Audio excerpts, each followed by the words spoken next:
You keep shouting out that name. That name is an enemy. And I told you he's an enemy. And you're going to keep shouting him out, not realizing you go there, you're dead. Because he dead. And then you're talking about, I don't want to, name specific names. Talking about Cemetery Larry, he in the cemetery. Okay.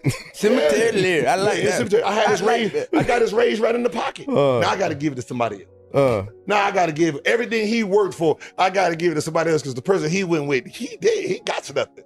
Gilbert Arenas just sat down on Carmelo Anthony's 7 p.m. in Brooklyn podcast and finally revealed what has really been happening behind the scenes with his show. He broke down how Gil's arena transformed into the arena, but the biggest bombshell came when he confirmed that ahead of the show's relaunch this fall, Rashad McCants won't be part of the lineup anymore. If you've been following this story closely, you probably saw this coming because Gilbert Arenas and Nick Young had already been dropping subtle hints and taking quiet shots at Rashad over what they believed was a loyalty issue. But you won't believe what Gilbert said after Rashad publicly sided with Underdog because it adds a whole new layer to this drama and makes the fallout even more fascinating. So let's get straight into the clips. First and foremost, I want to say shout out to Underdog. I had to wear what I'm so proud to be wearing, giving us the opportunity to be able to show and prove as the #1 sports show on the internet. Now this is where the story takes a serious turn because Nick Young completely drops the filter and says exactly what's on his mind. Pay close attention as he publicly calls out Rashad McCants, accusing him of siding with whoever serves his best interests. And trust me, the way he delivers that message is far more blunt than most people expected. Where else? I just want to be able to. He's sucking dick. Crazy. Oh, shit. Oh, shit. I almost spit that damn water everywhere. I guess the gloves was off, right, Nick? I guess the gloves were off. Oh, shit. And I shook your hand before the show. But I talked about my lungs, LeBron subject, and you Damn. Okay. It's glazed Wednesday. You said this. Okay. Wednesday's the Well, thanks again. Almost, Thanks again. Obviously he's picked sides, so we already know where he's gonna go. So, back to my point. As Rashad McCants kept showering Underdog with what many viewers considered excessive praise, Nick Young couldn't resist taking a shot, joking, "Man, he's really out here sucking up." To Nick, Rashad had completely leaned into the company man image by showing up head to toe in Underdog gear, even though the tension between Gilbert and Underdog was already an open secret behind the scenes. Rashad even pointed toward Nick Young and hinted that everyone already knew where Nick's loyalty stood, suggesting he'd end up back with Gilbert once the revamped show officially returned. Meanwhile, Gilbert was at home watching the entire conversation unfold with his wife, and trust me, his immediate reaction revealed exactly how he felt about everything happening in that moment. First and foremost, Are you nervous, baby? Yeah, baby. They said he's making his decision right now. I'm so proud to be wearing, giving us the opportunity to be able to show and prove as Not looking good. It's not looking good. sports show on the internet. They gave me the opportunity. I gave you the opportunity. Yes. He's sucking. Ooh! Oh, shit. No, Nick, no, he's serious. Oh, shit. He's making his decision. Don't laugh, King, stop laughing. damn water everywhere. I guess the gloves off, right, Nick? Skip, stop laughing, Brandon, stop laughing. Don't laugh, be serious. Your hand before the show. But I talked about my lungs, LeBron subject, and you Damn. Okay. It's glazed Wednesday. You said this. Okay. Well, Thanks again. Obviously he's picked sides, so we already know where he's going. Oh my God, Fredo!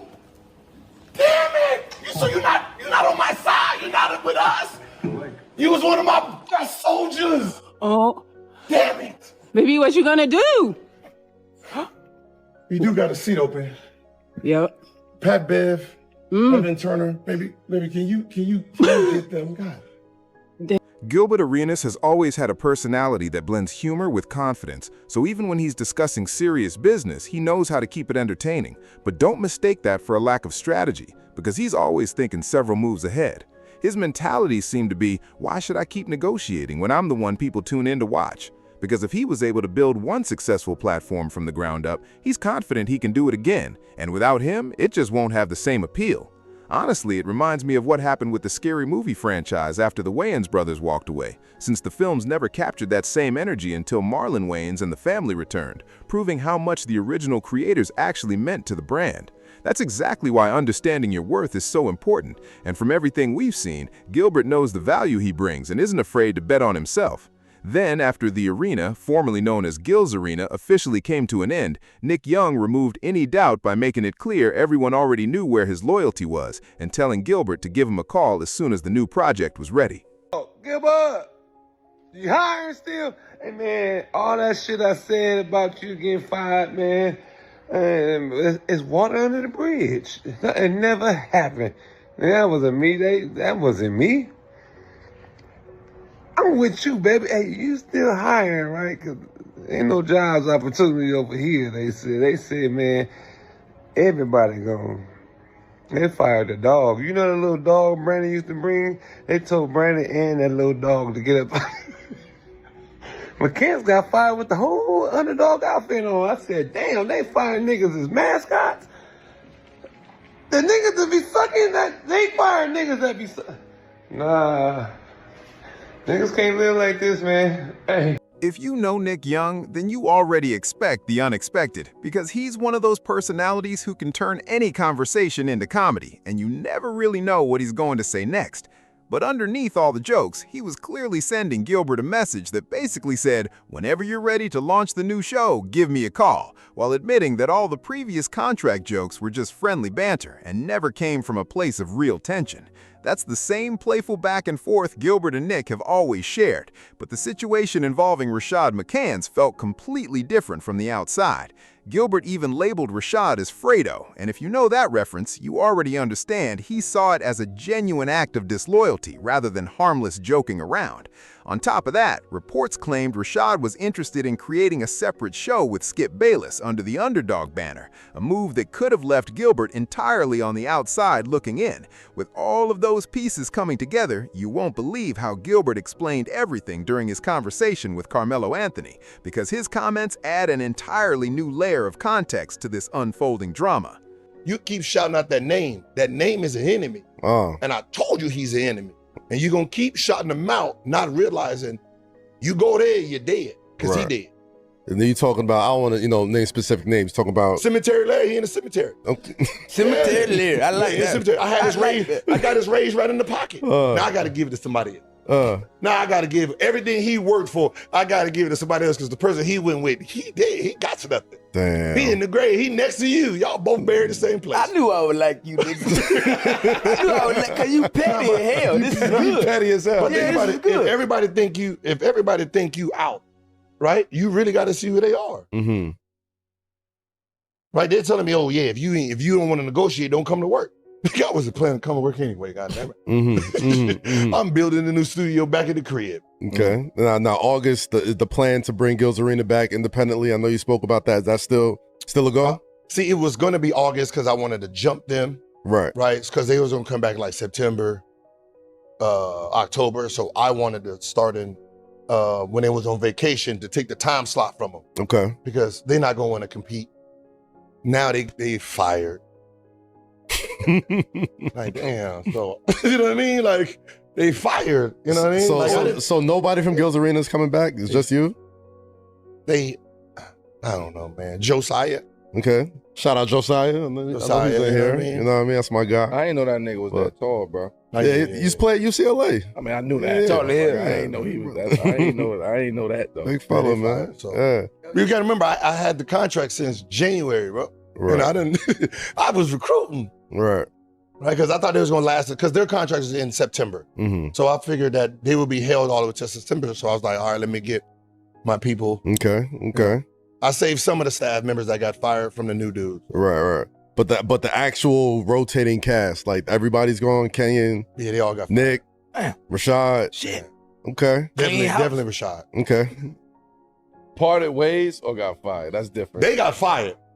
Right. I just stayed home, hoping I would get fired. So they had to stop the show that day. Oh, they got fired from the company. Yeah. Not from Yeah. So not from Gil himself. I'm trying to clear that up.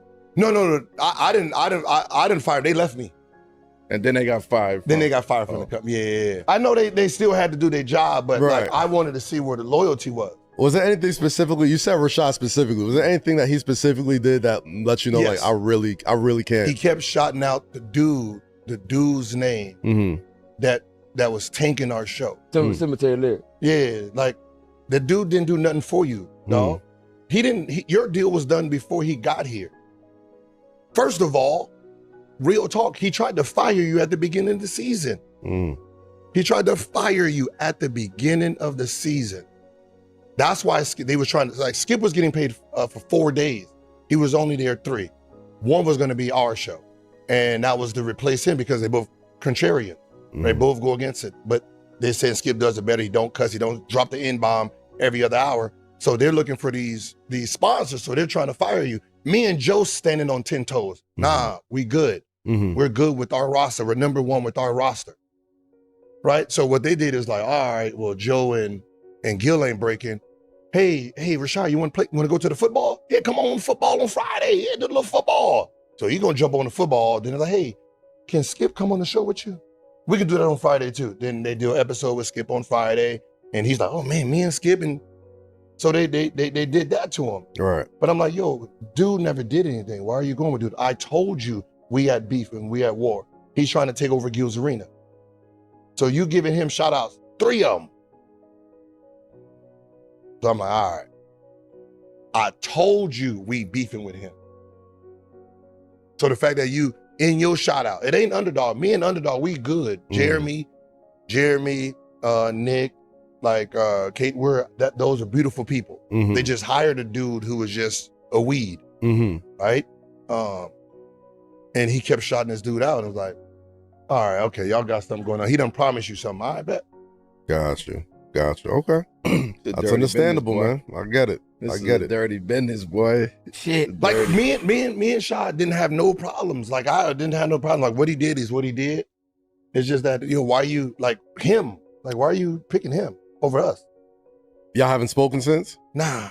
If it was Underdog, like giving him a better position to say an Underdog in Germany, like we want you as a star. I know how it goes. Like, but I'm saying the shit you did for 4 years, you deserve your own show and all this. Yeah, that's understandable. Yeah, but I told you I have a problem. Me and Joe, he's trying to fire us. He tried to fire you. We beefing because of you, technically, because we not letting what was going down go down. We're not integrating. This was player podcast, right? So we're standing down for you. So for you to pick his side, that became a problem. Rashad McCants didn't waste much time before firing back at Gilbert Arenas' appearance on 7 p.m. in Brooklyn, posting a response that instantly got people talking. He wrote, "Hey yo, 7 p.m. in Brooklyn, throw me the ball next. If what he's saying sounds like a lie, then it's a lie. Bring me on the show so I can clear everything up. I got receipts," before adding shrugging and laughing emojis, making it obvious he wasn't accepting Gilbert's version of the story. Rashad followed that up with another post that simply said, "Documentary loading," teasing that there's a much larger story still waiting to be revealed and implying that important details may have been left out. And this is where things really start getting complicated, because from the outside, the optics don't do Rashad many favors when people remember him publicly wearing Underdog gear while Gilbert's relationship with the company was reportedly falling apart.